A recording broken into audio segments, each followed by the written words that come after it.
Mabilis itong nagkalkula at sinabi na pag lumipas ang isang buwan sa kanilang oras ay halos 800 years agad ang katumbas nito sa loob ng kanilang ginawa. Lalo itong naging excited nung inisip nito kung ano kaya ang mga magagandang mangyayari pag tumagal pa ito ng ilang buwan o ilang taon. Sinabi nito sa kanyang sarili na mahiwaga talaga ang oras at wala nang ibang makakatapat pa dito. Konting hintay na lang daw ay makikita na rin niya sa wakas ang pinakahihintay niyang bagong mundo. Pagkatapos noon ay lumipat na agad ang ating storya sa kwarto ng ating bida at maririnig doon na tumutunog ang kanyang alarm clock. Habang inaantok pa ay dahan-dahan nang bumangon si Lee sa kanyang kama. Napahinga ito ng malalim at inisip na late siya nagising dahil hindi niya napabagal ng konti ang oras bago siya matulog para mahaba ang kanyang pahinga. Habang nagsisipilyo ay sinabi niya na 5 buwan na ang nakalipas matapos ang una nilang ginawa sa World Number 1. Kahit araw-araw niyang nakikita ang lahat ng nangyayaring maganda sa kanya ay hindi pa rin daw siya makapaniwala dahil sa bilis ng mga pangyayari. Pati daw kasi ang lahat ng mga tao sa kanyang paligid ay sobrang ganado sa mga nangyayari kaya mas mabilis talaga ang mga kaganapan kesa sa kanyang inaasahan. Kaya bilang leader nito, hindi daw siya pwedeng kumalma at mas marami daw dapat siyang ginagawa sa kanyang mga empleyado. Dumiretso na agad ito sa kanyang opisina at nakita niya na meron mga tao doon kaya binati agad nito si Elder Rong at sinabi na pasensya na dahil ngayon lang siya dumating. Nakita rin nito na nandoon pala si King Marcus X kaya kinamayan niya ito at kinamusta. Sinabi naman agad sa kanya ng hari na nag-uumpisa na ang kanyang newcomer mission na magtayo ng underground space sa ilalim ng kanyang capital. Sinabi nito na haanga talaga ang Time Merchant dahil meron dong 48 main buildings na nagsisilbing suporta para sa buong underground city. Milyon-milyon daw ang kapasidad nito kaya hindi sila makukulangan ng lugar doon. Habang nakikinig ng tahimik si Mr. Rong ay inisip nito na dahil siya ang nagdala sa club kay Marcus at maganda ang ginagawa nito ay isa itong win-win situation para sa kanya. Dahil lagpas sa ekspektasyon ng ating bida ang ginawa ni Marcus ay sinabi nito na ang kanyang reward ay 5,000 points at kabilang na din siya sa level 1 members. Nagulat naman ito nung tinanong sa kanya ni Lee kung gusto na ba nitong ipalit ang kanyang points para sa isang taong lifespan. Napangiti naman doon ang hari at inisip nito na makikita na rin niya sa wakas ang kapangyarihan ng Time Merchant.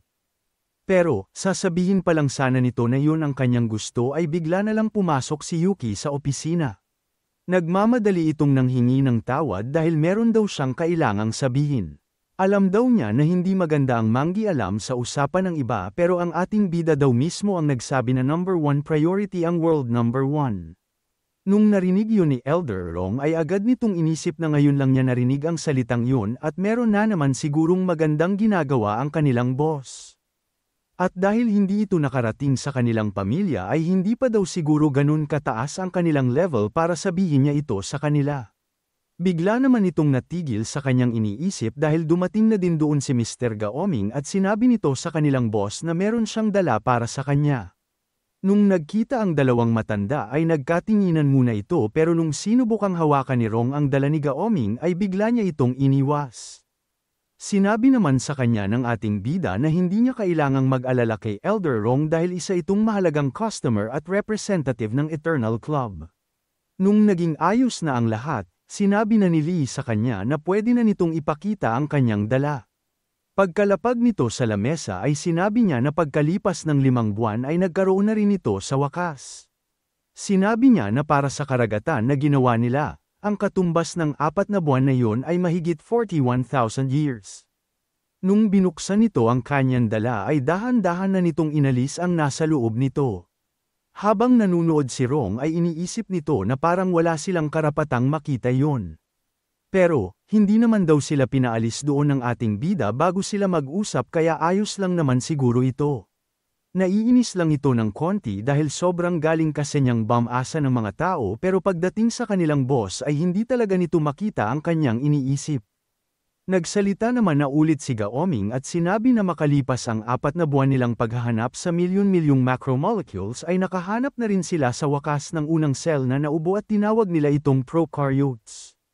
Dahil sa nilagay na DNA dito ni Mr. Levine, mabilis itong dummy kaya madadalian sila lalong obserbahan ang mga ito. Kaya sa madaling salita daw, matagumpay ang una nilang eksperimento. Hindi naman makapaniwala doon ang ating bida at sinabi na nakopya na talaga nila ang naging evolution dati at nalagay na ito sa world number 1. Sinabi sa kanya ng matanda na tama siya at kung gagamit sila ng malalakas na microscope ay makikita nila ng personal kung paano gumalaw ang mga unang organism na nabuhay nung unang panahon. Kaya, kailangan daw ulit nitong pumunta sa laboratory nila sa bansang X para pabilisin pa lalo ang kanilang pagdami at evolution. Hindi naman makapaniwala si King Marcus X sa kanyang narinig dahil meron na din daw pala silang ganong klaseng laboratory sa bansang X. Nung napansin ni Lee ang itsura ng hari ay sinabi nito na hindi naman niya kailangang mabigla. Pinaliwanag nito na gumawa kasi sila doon ng proyekto para sa biological evolution at paggawa ng miniature na mundo. Nung narinig nito ang sinabi sa kanya ng ating bida ay lalo naman itong nalito. Kaya, sinabi na lang nito na si Mr. Lee daw talaga ang pinakakakaibang tao na nakilala niya sa buong buhay niya. Mapapansin natin na hindi naman masyadong nagsasalita si Elder Rong pero makikita natin na iniisip nito na sobrang dali daw para sa ating bida ang sabihin ang salitang paggawa ng mundo na para bang wala lang ito sa kanya. Kung hindi daw niya kilala si Mr. Lee at alam kung ano ang kapangyarihan nito ay walang maniniwala sa kanya. Bigla naman itong naalala ang sinabi nito na bansang X at naalala agad niya si Mr. Zhang at sinabing mukhang mas lamang na ito sa kanya sa club. Nagsalita naman na ito at sinabi sa ating bida na kung meron daw itong gustong ipagawa sa kanya para makatulong sa bago nilang proyekto ay sabihin lang niya ito sa kanya. Sinabi naman sa kanila ng time merchant na sa totoo lang, merong rason kung bakit hindi niya pinaalis ang mga ito doon nung dumating si Mr. Gaoming. Natuwa naman agad doon ang si Elder Rong kaya tinanong nito kung ano ang kanilang kailangang gawin. Pinaliwanag sa kanila ni Mr. Lee na sa ngayon ay nasa unang stage pa lang ang kanilang mga scientist at malayo pa talaga sila sa kanyang hinahangad na future. Pero, meron pa daw itong second stage, third, at marami pa.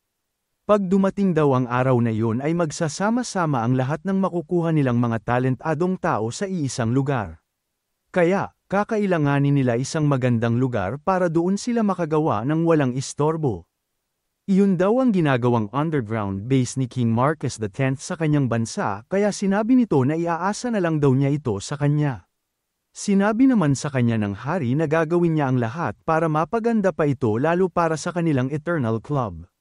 Dahil wala pa itong sinabing misyon kay Elder Rong sa mga panahong yun ay sinabi na lang nito sa kanyang boss na nakahanda lang sila kahit anong oras para sa kanyang sasabihin.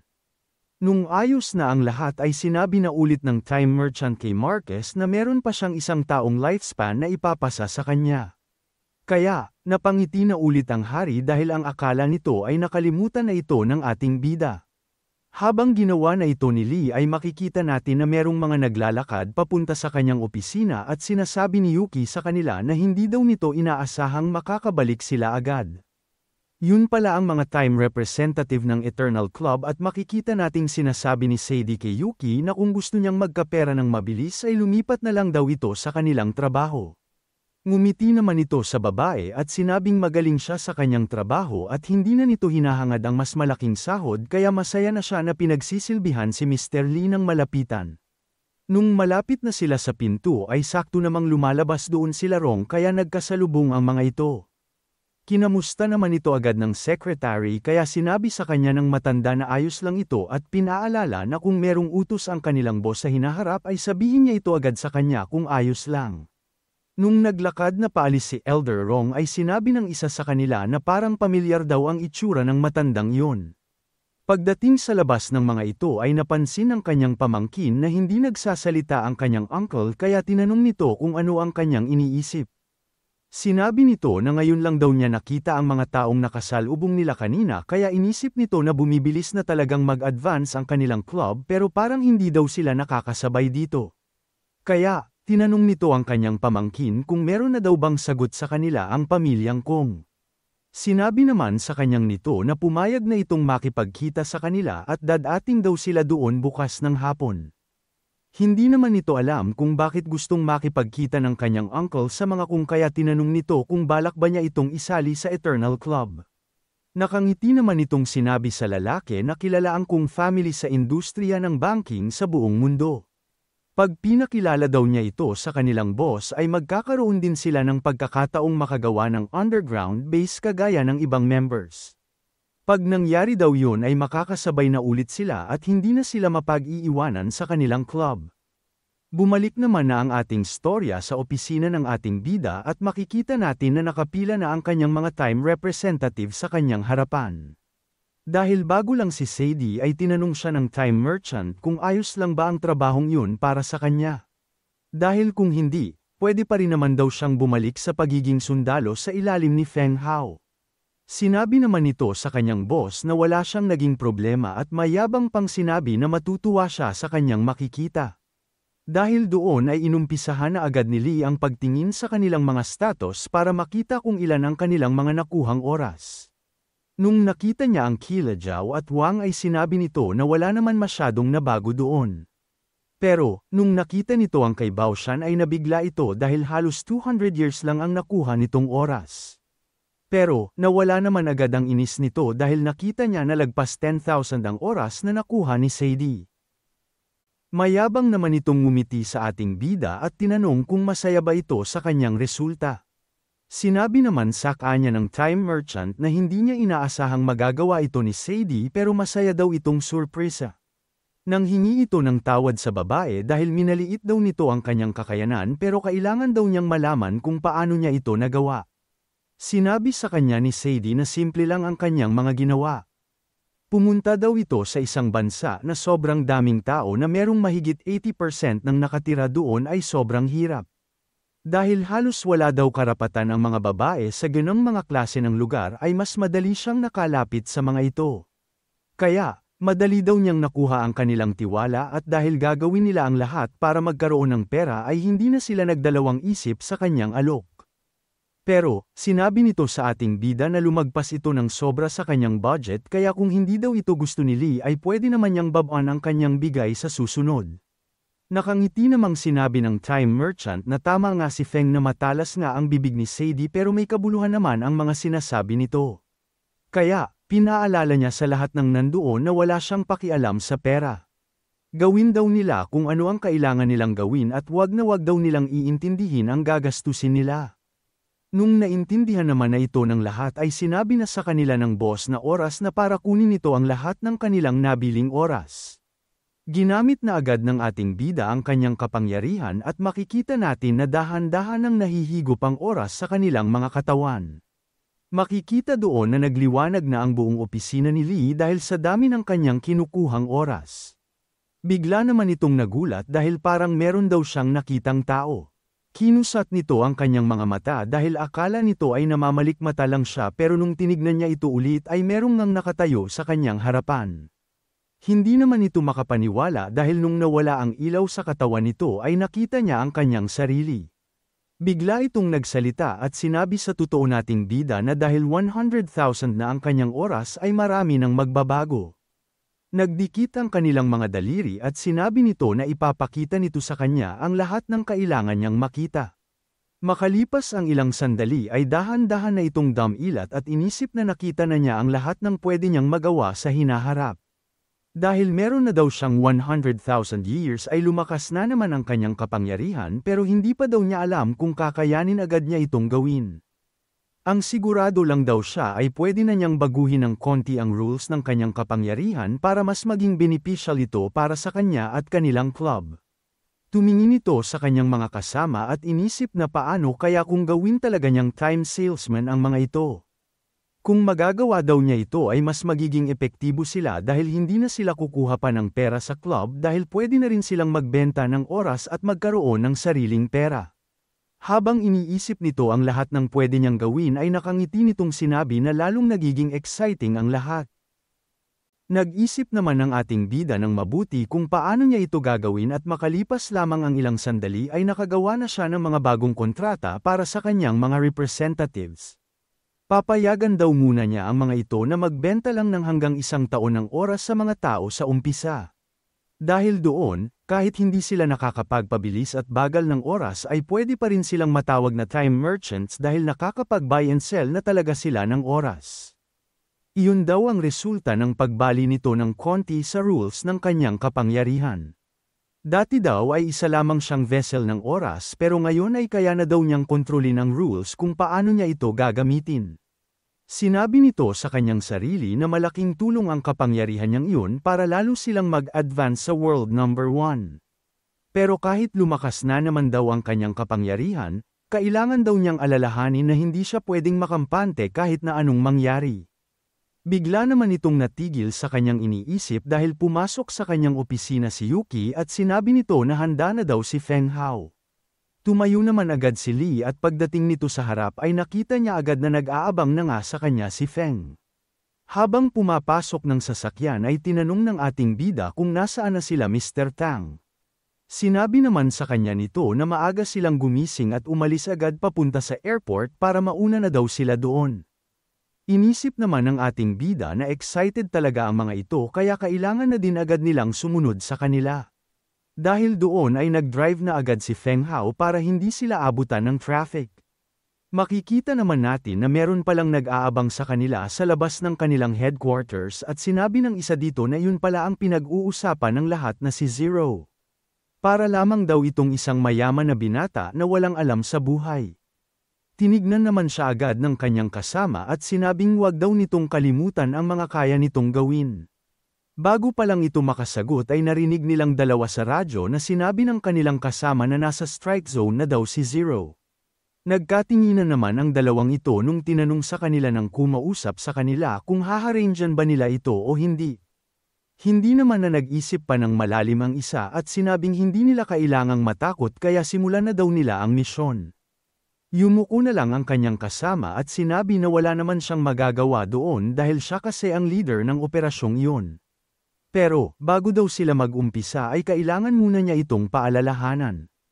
Pinigil naman agad siya ng isa at sinabi na ayon sa kanilang report ay wala daw masamang intensyon si Zero at pinapaganda pa nga daw nito ang teknolohiya ng kanilang bansa. Pero, tinanong nito na dapat lang ba talaga nila itong pabayaan na lang at gawin kung ano ang kanyang gusto. Alam kasi nito ang lahat ng ginawa nito dati at ang kanyang mga pinatay sa tinago nilang report. Dahil doon ay wala na talagang nagawa ang kanyang kasama at sinabi na siya ang boss at susuportahan siya nito sa kanyang gusto. Habang kumakalma sa kanyang sasakyan ay bigla na lang may napansin ang ating bida. Pagtingin nito sa kanyang paligid ay bumagal na lang bigla ang lahat ng nandoon. Inisip agad nito kung nagluloko ba ang kanyang kapangyarihan dahil sa sobrang lakas nito o nawawala na siya ng control dito. Pero, nung nag-isip ito ng mabuti ay naalala niya na naramdaman na nito ang ganang pakiramdam dati. Hindi niya nakikita ang kanyang status kaya meron na naman daw nagtatangka sa kanyang buhay. Nung tumingin ito sa kanilang likod ay doon niya nakita ang mga taong gustong manakit sa kanya. Kaya, bumaba ito sa kanyang kotse at sinabi na kailangan niyang tignan kung sino ang may lakas ng loob na magtangka sa kanilang buhay. Makikita natin na hindi man lang ito kinakabahan dahil pumipito pa ito papunta sa sasakyan ng mga siraulo. Pagsilap niya dito ay nakita niya agad ang dalawa at sinabi na parang pamilyar ang isa sa kanila. Nung tinignan niya itong mabuti ay sinabi ni Lee na ito ang dating direktor ng Secret Service. Pero, mukha daw boss ang kanyang kasama kaya inisip ng ating bida na yun siguro ang pumalit sa kanya. Ngumiti ito dahil meron siyang naisip at dahil gusto daw talaga siya nilang makita ay pagbibigyan niya ang mga ito. Bumalik naman na sa normal ang oras at makikita sa mukha ng boss ang gulat dahil meron siyang nakita sa likod. Agad naman itong inapakan ng malakas ang preno kaya tumigil sila sa gitna ng kalsada. Nakangiti sa likod ng kailang sasakyan ang ating bida at nakakaloko sila nitong binati ng good afternoon.